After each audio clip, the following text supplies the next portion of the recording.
Hi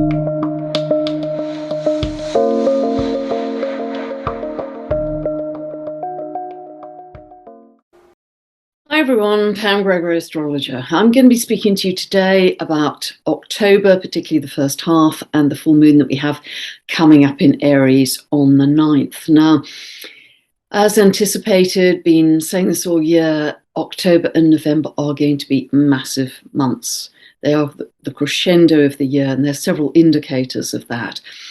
The square between Saturn and Uranus, which I've talked about ad infinitum, that was running all the way through 2021, particularly early 22, and it's coming back almost like a pincer movement into an exact square by degree. It's coming into that really now, and it will be at its closest point within about half a degree through the first few days of October, the first 11 days, you could say, of October.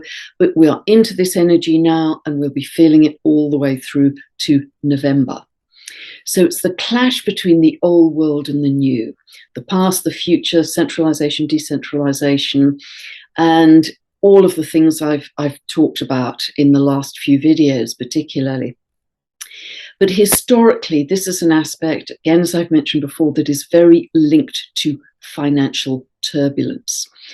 And the last time we had a hard aspect between Saturn and Uranus, it was in September, October, November 2008.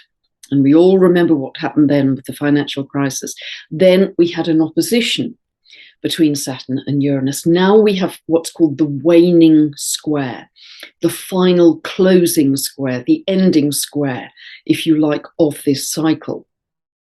And therefore we are likely to see, just like Pluto moving through the last few degrees of Capricorn, it's the closing of the cycle, the closing of the old world. And so therefore we anticipated a lot of financial turbulence. Uranus is in Taurus until 2026, but it's particularly highlighted at the moment because of this square to Saturn and because it's conjunct the North Node. So, for instance, within a space of just a few days, the British pound crashed to a 51-year low against the dollar. It's recovered slightly now, but it was literally at its lowest point for 51 years against the dollar. And that happened really fast. Remember, Uranus is a very fast energy. We're seeing a lot of turbulence on the stock markets right now. I'm filming this on the 26th. And just be aware that this is likely to continue through the next couple of months. Uranus is conjunct the North Node in Taurus. And Taurus it's also about food and agriculture and all the things I've spoken about. But this nodal axis across the Taurus-Scorpio axis is the financial axis. Taurus is about money. It's about wealth. It's about currencies, about your money in general. Scorpio, the South Node, is about big money, secret money very often. It's about investments, loans, mortgages, pensions, that kind of thing. And we are releasing anything that is not for our highest good at the Scorpio end, the South Node end, particularly in those things in the financial system that may have some toxicity around them. Scorpio is very linked to toxicity that can be within our bodies. It can be a chemical toxicity. It can be a toxicity of our thoughts even. But here it may well be linked to toxicity in the financial system that's coming to light around this time. Scorpio can bring up a sense of betrayal as well. If there's something we've really trusted in the past, and something's revealed that can really make us lose trust very rapidly and radically. So we're going to see a lot of this, and all of this is absolutely what we expected to see with the astrology at this time. It's part of the crescendo. So plan accordingly, knowing that the banks may be under pressure, stock market's under pressure in a big way because it's the end of the cycle. The closing square between Saturn and Uranus. It's also very revolutionary energy. And for instance, if you look at what's happening in Iran, it isn't just riots and demonstrations, it's an entire revolution. I mean, people of all ages, backgrounds are on the street saying, enough for this regime, enough. That is absolutely Uranus, the revolutionary, the maverick. We want freedom, we want independence, clashing against Saturn, the old order, the top-down structure, particularly linked to governments. So really crystal clear to see how this is playing out in our world, and of course many other examples.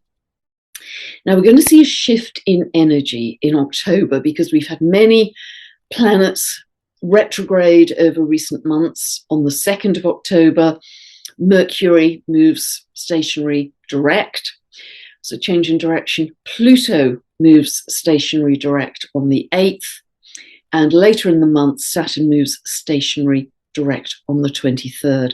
And Saturn and Pluto will continue to move direct, pushing forwards until March next year, when they both change sign.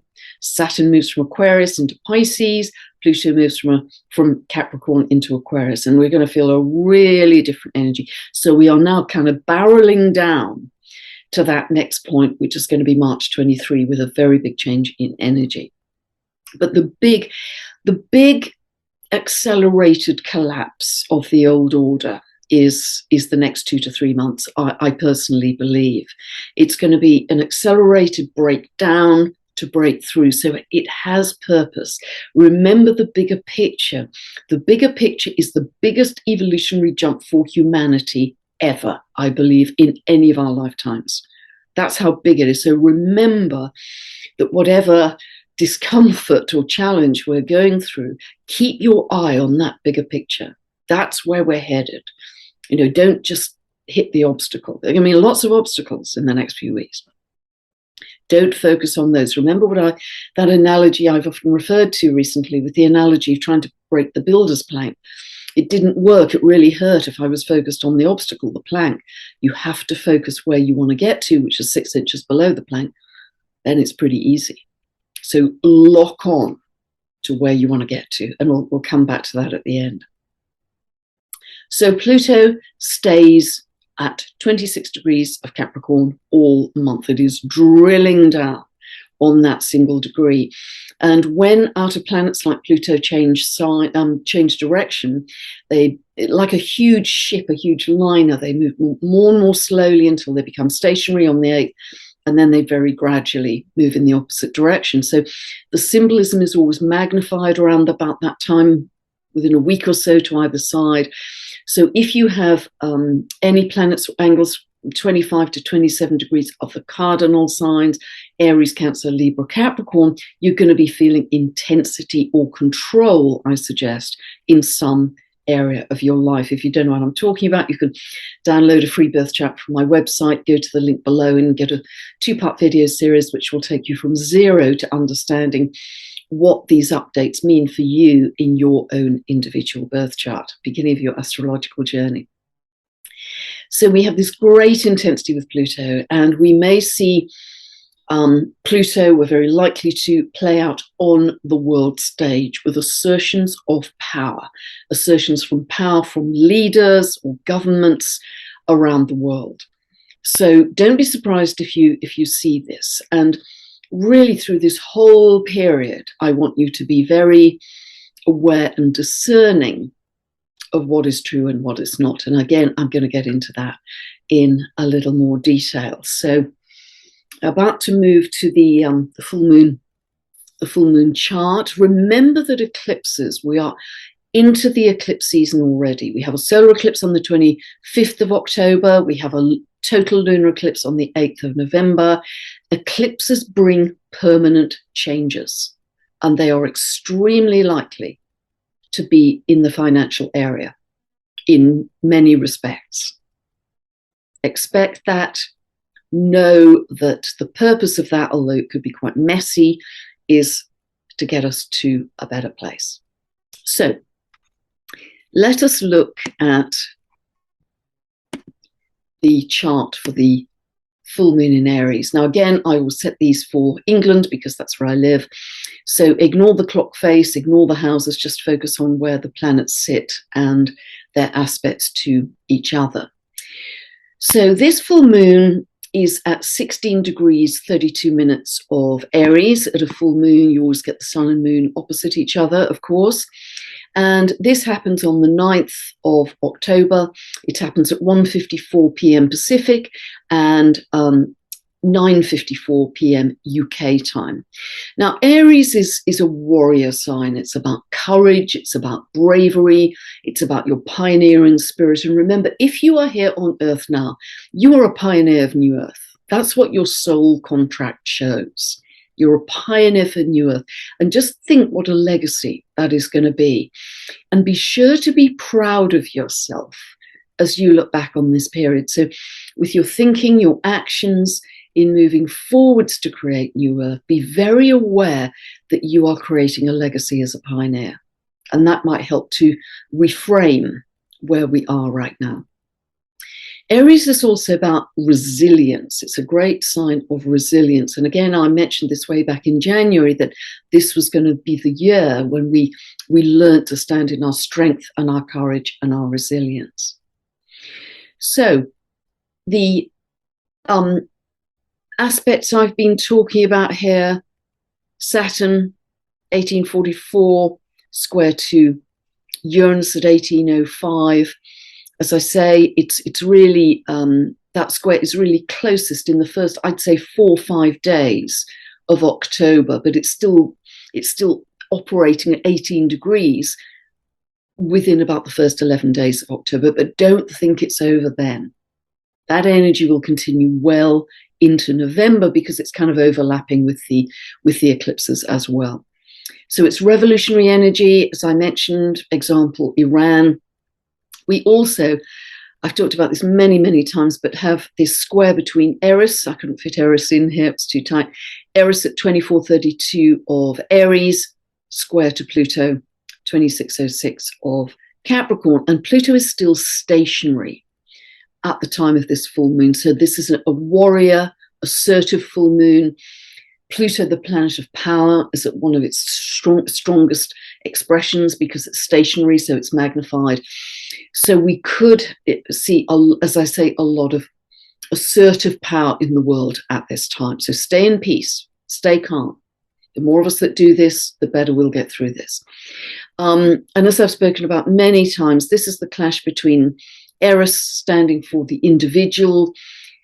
Everybody needs to be heard, nobody excluded, a very inclusive society, fights against injustice, fights against inequality, but running up against this top-down power of Pluto. So the Saturn-Uranus square and the Eris-Pluto square have many parallels in terms of how they're expressing in our world. Now, the moon here is conjunct, quite tightly conjunct Chiron. So it is shining a bright light on issues around health and healing, but also around sickness. Remember, Chiron is also sickness as well as healing and health. And remember also, full moons are a culmination or a closure or a revelation of something that you weren't aware of before. So see where 1632 falls in your own chart and track it through. So as I say, full moons always sun and moon opposite each other. So the moon and Chiron are opposing Sun and Venus in Libra. Now, Libra is one of the signs linked to the law and justice. The other one is Sagittarius, which is about truth. So it could well be that we see some legal developments at this time related to issues around sickness and health.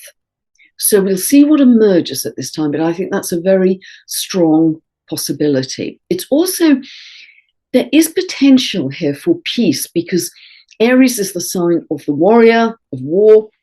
Libra is the sign of peace. So there is potential for some kind of peace treaty at this time. So the more of us that energize that, the more likely that becomes. Remember, it's our co-creation, it's our interaction with the astrology that makes it manifest in the world.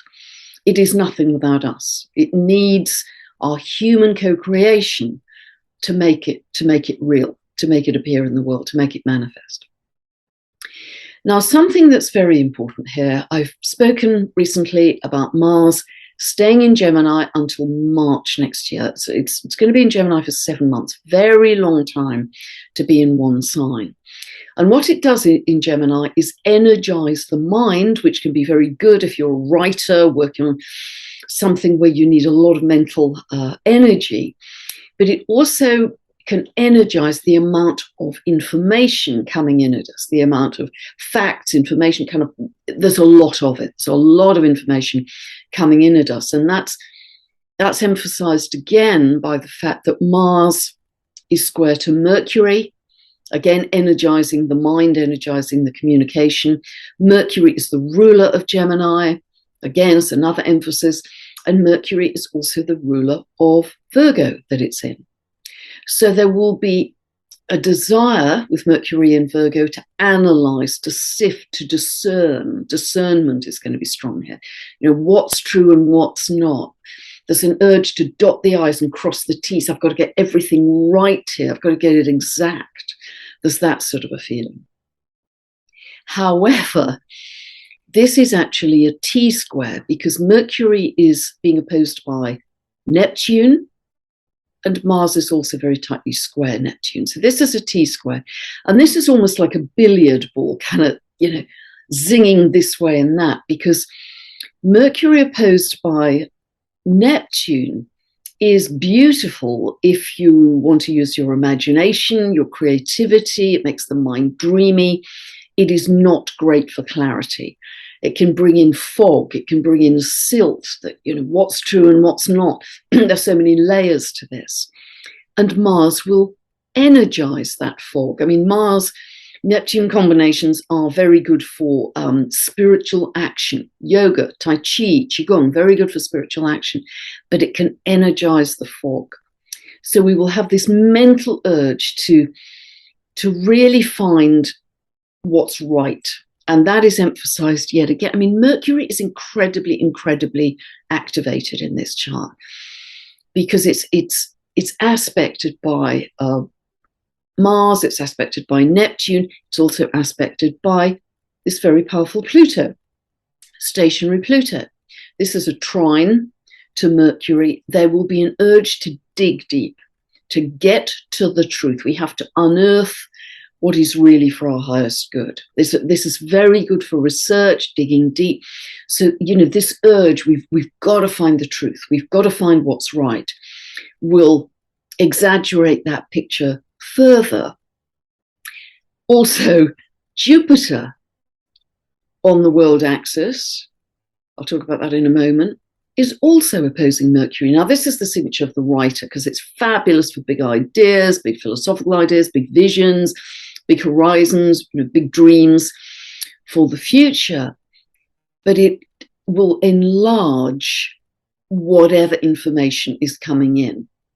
And whatever information is coming into us is likely to be very important for the world, because not only is Jupiter on the world axis at 1 degree of Aries, but actually so is Mercury. Because the world axis is 0 degrees of the cardinal signs, Aries, Cancer, Libra, Capricorn, within 2 degrees either side. So it's 28 of the mutable signs, as we have here with Virgo, to 2 degrees of the cardinal signs. So Mercury is also on the world axis, along with Jupiter. This is an out of sign opposition. It doesn't matter. It's still an operational position. So whatever the facts and information are, they will be on the public stage. They'll be important, but it will be hard to get to what's right. So my suggestion to you is, because there's so much mental energy here which can scatter us, is to drop into your heart, drop into the breath, drop out of the mind, which is kind of buzzing and, got to get it right, got to get it right. The best judge of truth is in the heart. Just dropping into the heart, because your heart will know best in terms of your intuition. Remember, the heart has 40,000 neurons within it. It's actually been called the little brain, but it is a much better judge intuitively of truth than what we're perceiving mentally. So I really, really, really, because this is a hot period. I mean, October and November are massive, could be quite assertive. Big power is to use. Really do not think that everything you're seeing is the truth. Some may be the truth, some not. Sometimes yes, sometimes no. There's fog, there's silt.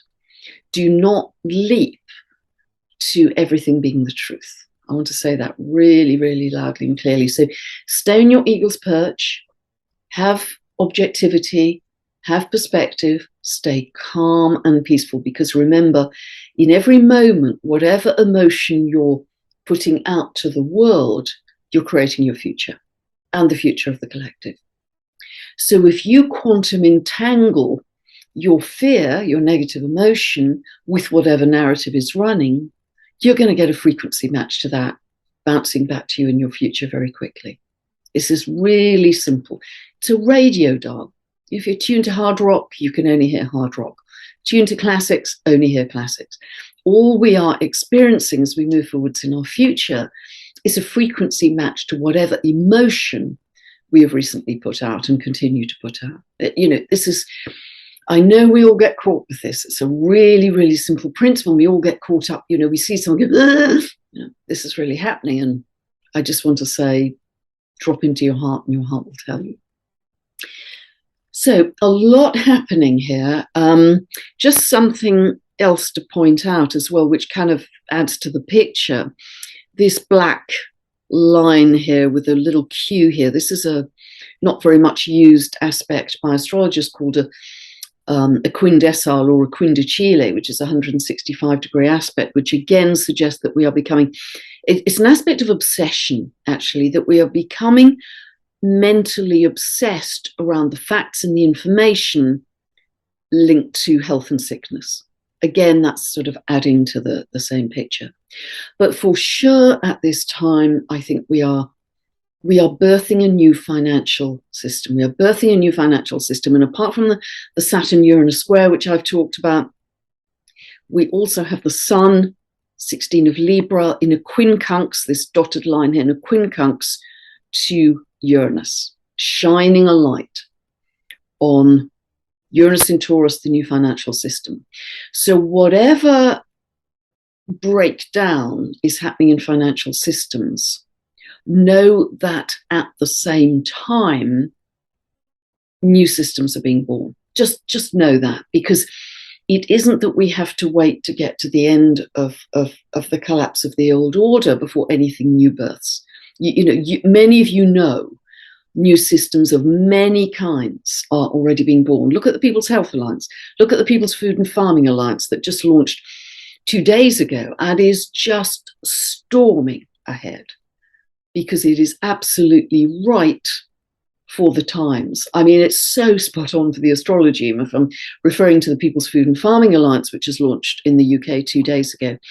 Saturn in Aquarius, new realistic systems and networks for the long term, going forwards into our future, square to Uranus in Taurus, new food production systems, food, agriculture, Taurus, and very much based on community principles, Uranus. I mean, it's just such a perfect expression of the astrology. So really want, because that will go global, just like the People's Health Alliance has gone global. It's just exploded. So very much recommend that you take a look at that as your template for your own country. There is a huge need for that. And taking us back to really much more natural and organic principles, which is where New Earth for sure is headed. So I'm going to stop sharing here. And this really is the most momentous time in history that we're entering right now. And I know many of you are feeling that, and we really are creating our reality in every moment. And I really do encourage you, for your own peace of mind, for your own state of being, as far as you are able, to stay in peace, stay in calm, link with like-minded people around you locally. If you can, that will help you enormously. And even if you can't do that, even if you can just link with them online, or even if you have no idea of New Earth and what you want to create, the simple act of staying as far as you are able in the emotions of joy, peace, love, gratitude, and appreciation is adding to this global energetic hologram which we are creating. We are linking with people all over the world. We don't speak their language. we're not aware of who they are, but nevertheless, we are frequency matching to all of those people globally around the world who also want a better world. They want a world of love, of compassion, of abundance, of much greater equability. That's where we're headed. So even if you think there's just little old you sitting at home, just trying to maintain those positive state of beings, know that you are actually creating, because the power of our thought and emotion is way beyond what we can understand, because we just think it's invisible. So therefore it doesn't affect anything. It affects a whole lot. It's changing the energetic hologram that we are putting out to create our future. So I want to say that with great passion. And as we move forwards, I might get much more into the science of that, which I shared in a recent live event a week or so ago. So hope that's been helpful for you. Really do stay in your eagle's perch. Things are going to be pretty wild, pretty fast. Don't assume everything is truth. Really want to say that very loudly and clearly. Plan, knowing that the financial system is under a radical, radical shift too. God bless. Thanks so much for listening. Thanks for your time. And if you want more information about my books, my videos, my monthly newsletter, just check out my website, pamgregory.com. God bless. Bye for now.